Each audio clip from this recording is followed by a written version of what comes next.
প্রতিটা মেয়েরই বিয়ের আগে একটা স্বপ্ন থাকে, একটা সুন্দর স্বপ্ন। বিয়ের পর তার নিজের একটা সংসার হবে, তার নিজের সংসার, যেখানে থাকবে তার নিজের অধিকার, পুরোটাই থাকবে তার রাজত্ব। সেই সংসারটা হবে তার নিজের মতো। যদি কখনো মাঝরাতে ঝুম বৃষ্টিতে ইচ্ছে করে খিচুড়ি খেতে, তবে বিনা দ্বিধায় তা করা যাবে। কিংবা ধরুন কোনো সন্ধ্যাবেলায় যদি ইচ্ছে করে ফুচকা খেতে, তবে যখন তখন সেটা বানিয়ে খেতে পারি, কোনো কৈফিয়ত দেওয়া ছাড়াই, যেখানে কখনো হিসাব দিতে হবে না।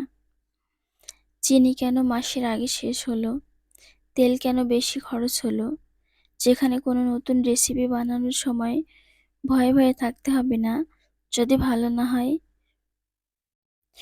যে সংসারে ইচ্ছে মতো মেহমানদারি করা যাবে, বা মেহমানদের সাথে বসে হেসে কথা বলা যাবে না, এ নিয়ে কোনো কৈফিয়ত দিতে হবে। বিকেলের অবসরে ছাদে যাওয়া নিয়ে কোনো কথা শুনতে হবে না, কিংবা জ্যোৎস্না রাতে খুব মন নিয়ে ঘুমাতে যেতে হবে না। সকালে ঘুম থেকে দেরিতে উঠলে, কিংবা দুপুরের ঘুম দেরিতে ভাঙলে ভয়ে ভয়ে থাকতে হবে না। বা সাধারণ অসুস্থতায়ও কাজে একটু দেরি হলে, বা একদিন কাজ করতে ইচ্ছে না করলে কারোর মুখ কালো করার কথা শুনতে হবে না। যেখানে সবাই খুব ভালোবাসবে, আমার ছোট ছোট জিনিসগুলো বেশি গুরুত্ব দেবে, এটাই সব মেয়েরা কিন্তু এটাই চায়। নিজের একটা ছোট সংসার, সেটাকে নিজের ইচ্ছে মতো সাজিয়ে গুছিয়ে তারপর চলাফেরা করতে।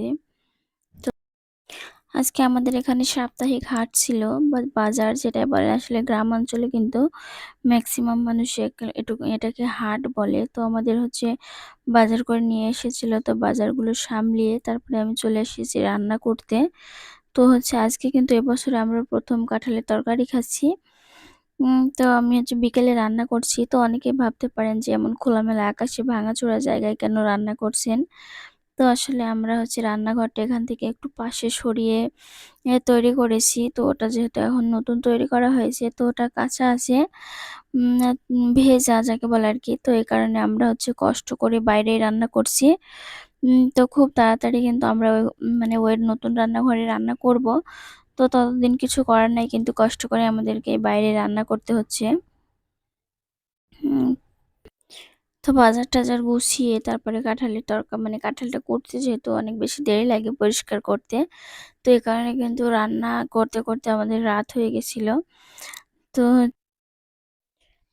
তো ভিডিওর ভিতরে যদি কোনো ভুল ত্রুটি হয়ে থাকে, অবশ্যই ক্ষমা সুন্দর দৃষ্টিতে দেখবেন। আর যদি আমার ভিডিওটি ভালো লেগে যায়, তাহলে প্লিজ একটা লাইক দেবেন। আর প্রতিদিন নতুন নতুন ভিডিও পেতে অবশ্যই আমার পেজটিতে ফলো দিয়ে রাখবেন। যদি ইউটিউব থেকে আমার ভিডিওটি দেখেন, অবশ্যই চ্যানেলটা সাবস্ক্রাইব করে রাখবেন। আজকের মতো এ পর্যন্তই। আল্লাহ হাফেজ। দেখা হবে আবার নতুন কোনো ভিডিওতে। ততক্ষণ সবাই ভালো থাকবেন, সুস্থ থাকবেন।